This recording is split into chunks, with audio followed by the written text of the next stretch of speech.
Good evening, anybody. Anybody?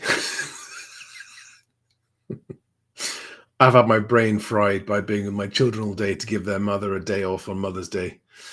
Good evening, anybody. Is there anybody out there? Can anybody hear me? It would appear the answer to that question is no. Nobody can hear me because today on X, I got a question that just made me stop and go, is he serious? Can he be actually? Oh my God, if that's what people think, then no wonder the UK's housing market is so completely stuffed.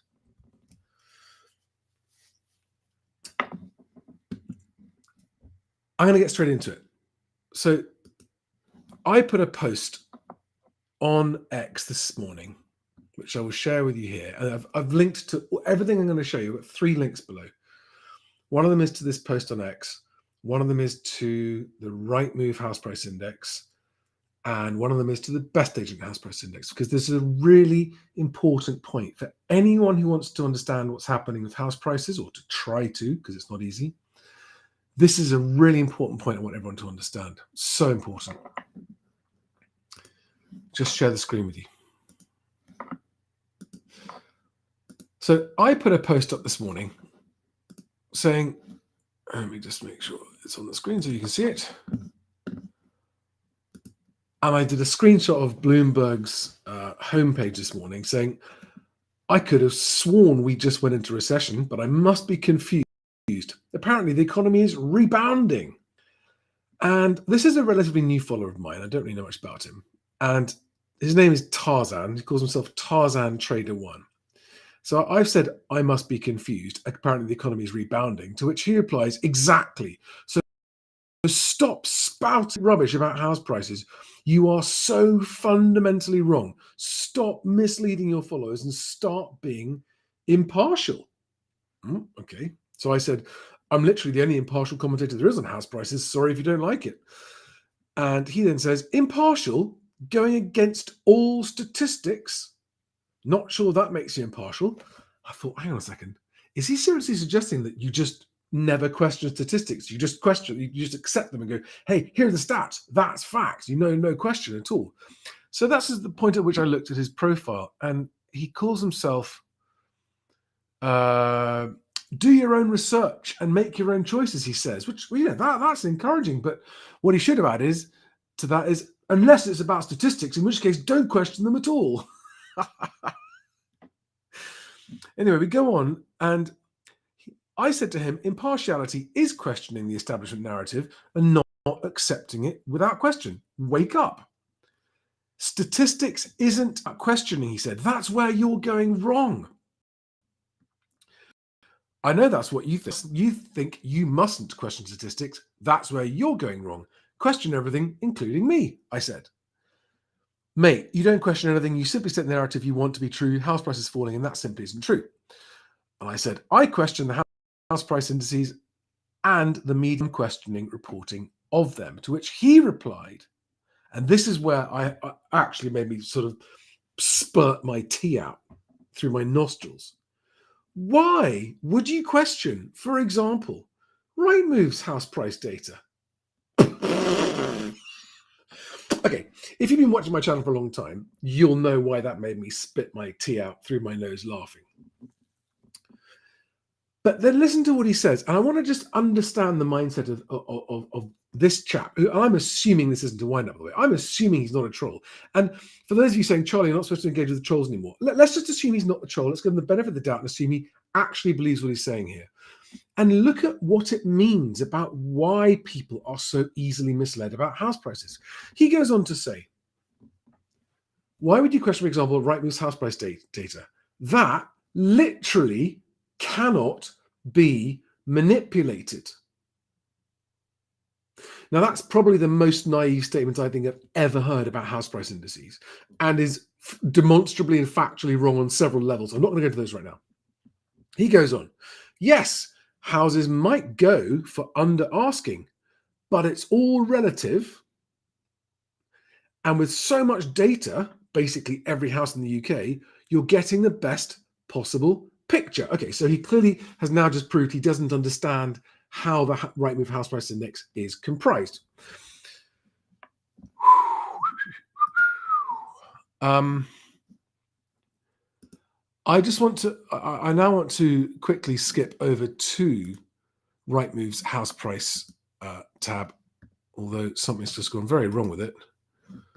And I want to bring your attention to this sentence here. So this is on the most recent Rightmove house price index PDF. I have put a link below so that anyone can go look at it for themselves and download it.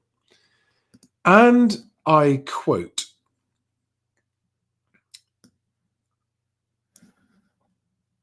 Rightmove's house price index is compiled from the asking prices of properties coming onto the market. Rather than being a survey of opinions, as with some other indices, it is produced from factual data of asking prices of properties currently on the market. Okay.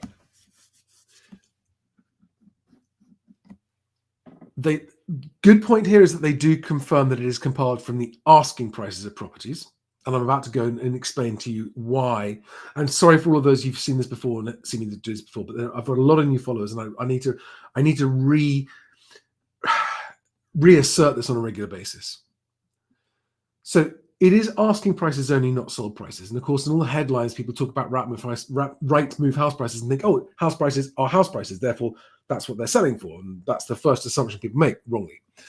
But it then goes on to say, it is produced from from factual data of actual asking prices of properties currently in the market. Now, of properties currently in the market is actually a misleading statement, because that suggests that it's all properties currently on the market, but it isn't.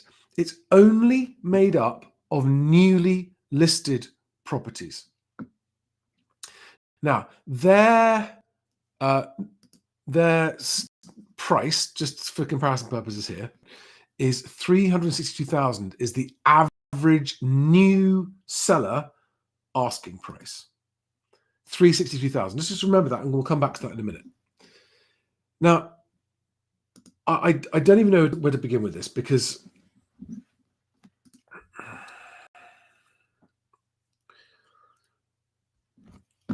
I'm now going to assume that if you're watching this video, this is the first time you've ever heard the Rightmove house price index described and broken down.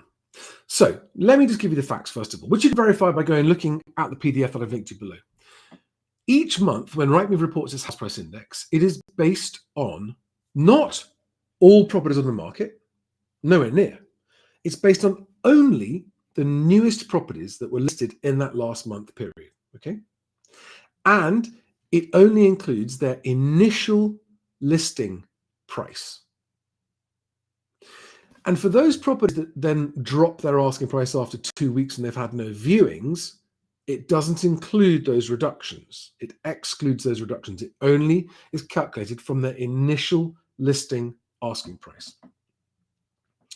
So it's new listings only, and then it excludes all other properties. So what else happens on the property market every day? Thousands of properties have their prices reduced. That is not included in Rightmove's asking price index. Lots of properties been there for a long time. None of that's included. All the price reductions, none of that's included. And what happens with newly listed properties when they first come to the market? People want to test the market at a higher price. And so we are getting the absolute tippy top highest price is the only price being included in Rightmove's asking price index that has no relation to actual sold prices. Now, let me show you something that they could do. And sorry, it also goes on to say in their document that it's around about 200,000 prices is what's used. And I don't think that's happening in this market because it's a quieter market. But they're saying these numbers and nobody challenges them. Why? Well, because it's Rightmove. Okay. Corporations never made misleading statements before. They've never got data wrong before. Do you really, really actually think that because it's Rightmove, you just shouldn't question it?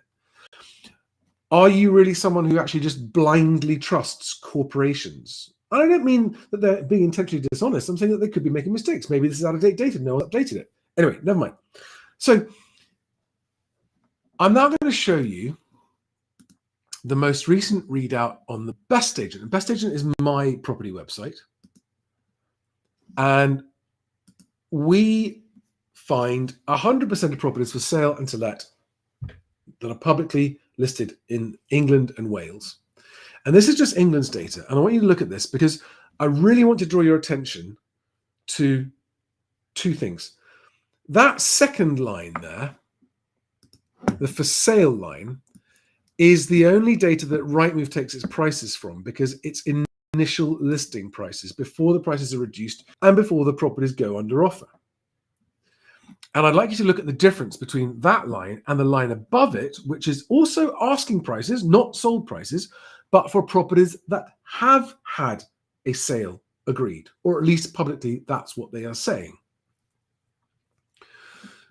Now, we've also done two more things here, which is we've put down two different averages, the median and the right. So the median is the one in the middle and the average is the one on the right. Now, the average asking price of all unsold on the market, and this is my whole point, where I'm going here with this is that Rightmove's house price index is one of the biggest contributors to the overvaluing and overpricing problem, which just hurts everybody, including most agents. So here we can see why they don't just include the average asking price of all properties listed on Rightmove, because it's ridiculously high. Why is that? The stupid number of properties that have been sitting there for months, if not years, such insanely high asking prices that they're just not selling. Okay, and you can see how much those are skewed and how many ultra high asking prices there must be, because when you look at the difference between the average price of unsold properties, the average asking price of unsold properties, which is just under 500,000, and then you look at the median asking price of unsold properties, it's 150 grand lower.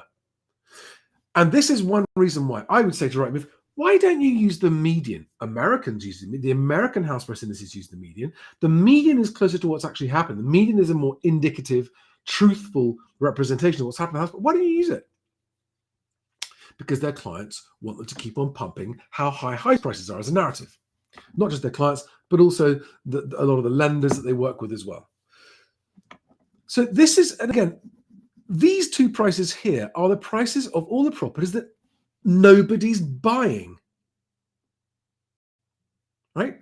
And the line above this line here is the line of prices of asking prices of properties that people are buying, or at least are trying to buy. Therefore, the line below is frankly irrelevant because no one's buying them. Those numbers are for unsold properties, and this is what they're basing their index on: newly listed asking prices of unsold properties. Now let's look at the difference between the average and median asking prices of properties showing as sold. So the average showing as sold is £360,000. This is not the sale, the actual sale agreed price, but the asking price published as listed when the property shows as going under offer. So that is £138,000 less than the average asking price of the unsold stuff. But the median is 289,000. Hang on a second, that number's much closer to the land registry's average. The median price of sale agreed properties, and this is the asking price, is 289,000. And yet Rightmove publishes in its newly listed asking prices £362,000. So that is 73 grand higher than the median asking price of sold properties. But Charlie, you can't question Rightmove. I mean, it's data, right? It's data, it's statistics. How can you possibly question it? It's Rightmove statistics. You can't question it. I mean, you should do your own research opinion, but you shouldn't ever question the data. Now, this is coming from someone who calls himself a trader. I mean, there are lots of not very clever people who call themselves traders. I really struggle with this. But when you understand this chap's point of view, right? And let's just go back to it here. Why would you question Rightmove's house price data that literally cannot be manipulated? Can't it? Okay. Wrong. Very, very naive and foolish, incorrect assumption. Yes, houses might go for under asking price. Well, yes, especially in this market. But it's all relative. Don't know what that means in this context. And with so much data, basically every house in the UK, no, it's not. It's just newly listed stuff, right? But you're assuming that it's the average of all the stuff they're listing, and it's not. And it's not the average of the stuff that's selling either. You're getting the best possible picture. No, you are not.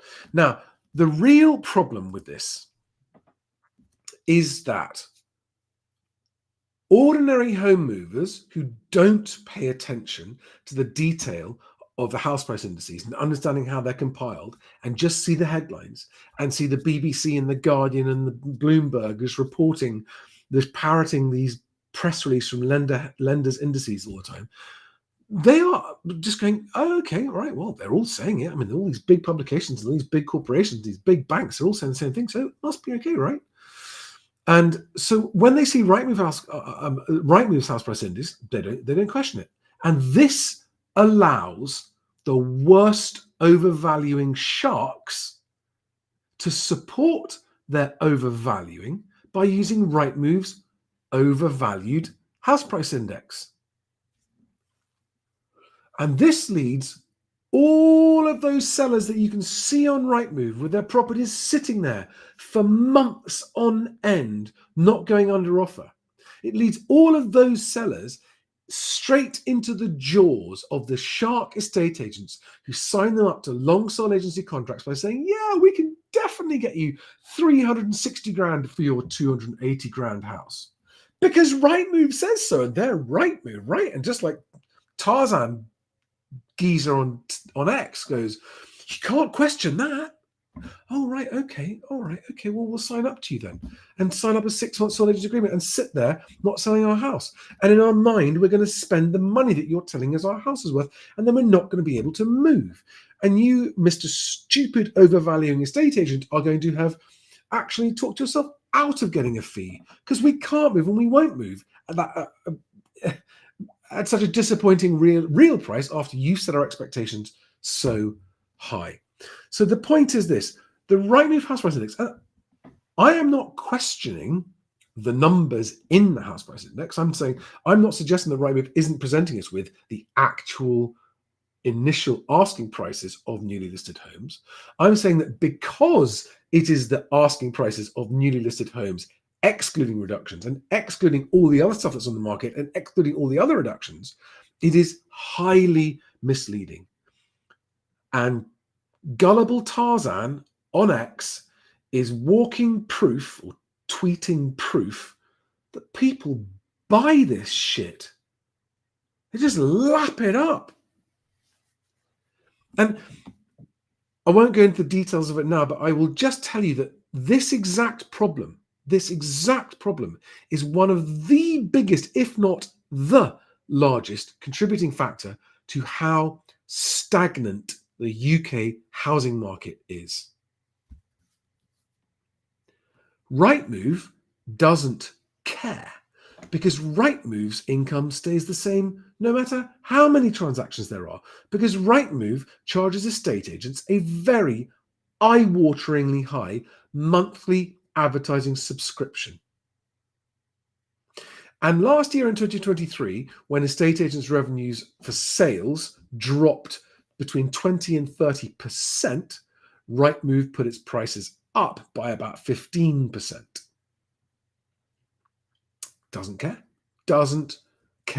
It's not Rightmove's problem. They don't care who believes their house price indices or doesn't. And yet you see all these agents who, by the way, use Rightmove data to justify high valuations, complaining that sellers are being unrealistic about their prices. I mean, it's like punching yourself in the face repeatedly.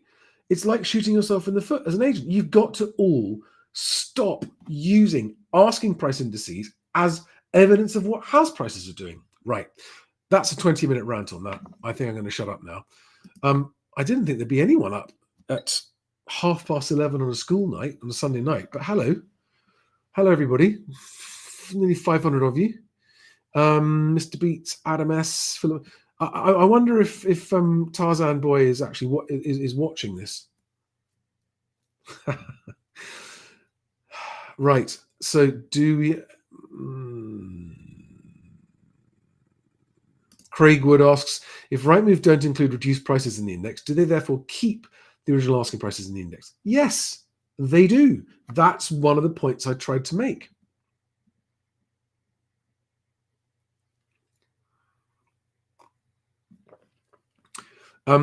James Roberts says, evening, Charlie. Just looking for some advice, please. Our dream house has come up for sale and is only just out of our budget. What would be the best strategy to try and secure it for less or for cheaper? James, good question. Relatively new name, I think. Welcome to the channel, if I'm right. And if you are not new here, I'm sorry I didn't notice you earlier. It's always the same strategy, no matter what the property is and no matter what the asking price is. If you find your dream home and you're calling it your dream home, you offer in your first and final offer using the email template that I've got on my website, which I will actually just give you the link in the live chat right now. Sorry, first time buyer offer email template. There we are. Here's the link. And there it goes. Here you are, James. There's the link to this. You'll need that.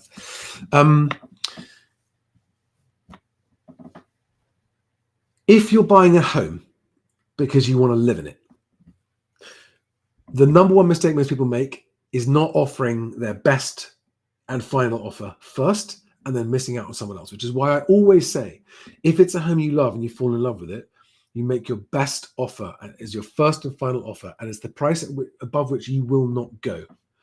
And you make it with your mortgage in principle, your proof of deposit funds, and your conveyancer already instructed in advance, so that when you put your offer forward at whatever your highest price level is, that's below their asking price, they're much more likely to accept it because you've demonstrated how proceedable you are and how committed you are to this property. That's the answer to that question.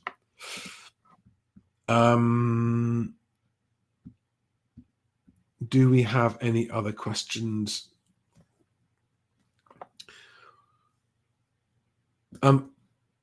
Aidan AP Word or Aidan App Word says, is it worth tracking the proportional difference between the median for sale versus sale agreed? Yeah, actually, it is definitely worth tracking that, and we will eventually start to track that properly. And if you want to look on that, I've linked it below. If you want to look on that page, you'll see that actually we do talk about, we highlight those differences there. All right. And at the moment, that's a £61,000 difference between unsold and sold median asking price. Oh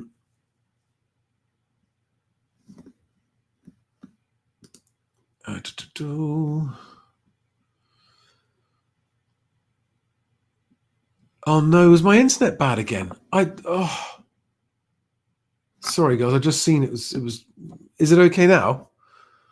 500 of you.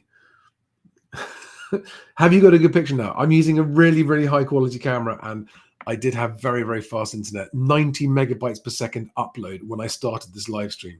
So I'm sorry if it's been bad. I'm very sorry about that. I don't know what else I can do about that.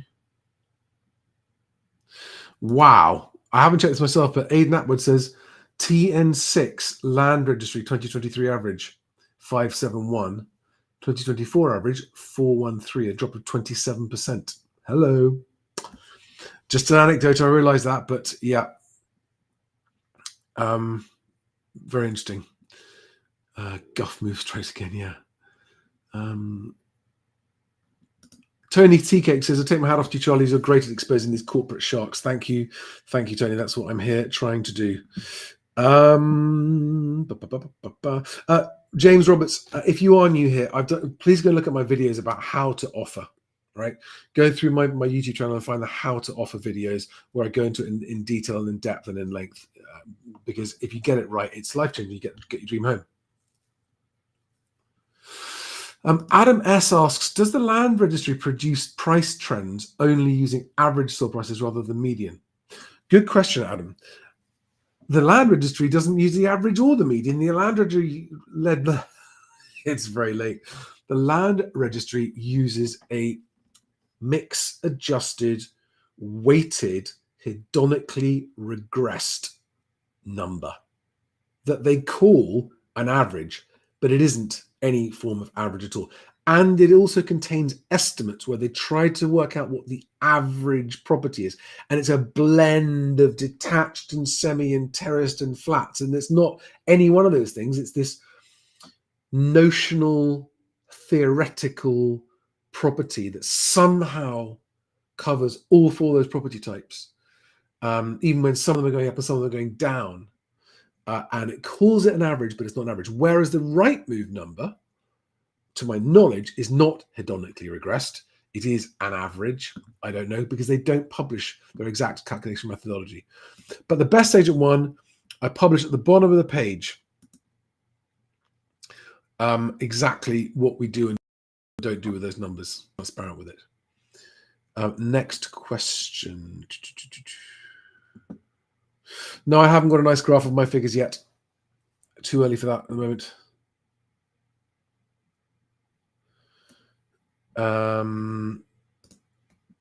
Liam Jones says, question, I've seen the same house for sale with two different agents, one at 225 and the other at 180. It's also advertised for rent. Is this desperate? I mean, you definitely need to look into that. It might be that the original agent's got on at 225 and hasn't taken it off their books. And they've gone with a new agent at a sensible price. And if they're advertising it for rent as well, then yes, that is an indication. I mean, you never know what the story is. Everyone's story is unique, but it is an indication that if they can't sell it, they're going to have to rent it.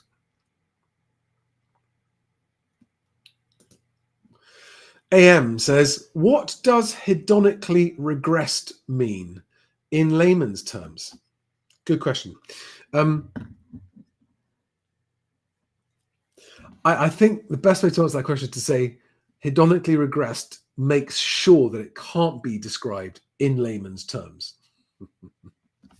I'm not being facetious, right? That's literally my answer to that question. Right, guys, it's late. It's half an hour. That was just a quick Sunday evening. I'm sorry I didn't do the 7 p.m. live stream this evening, but Mother's Day.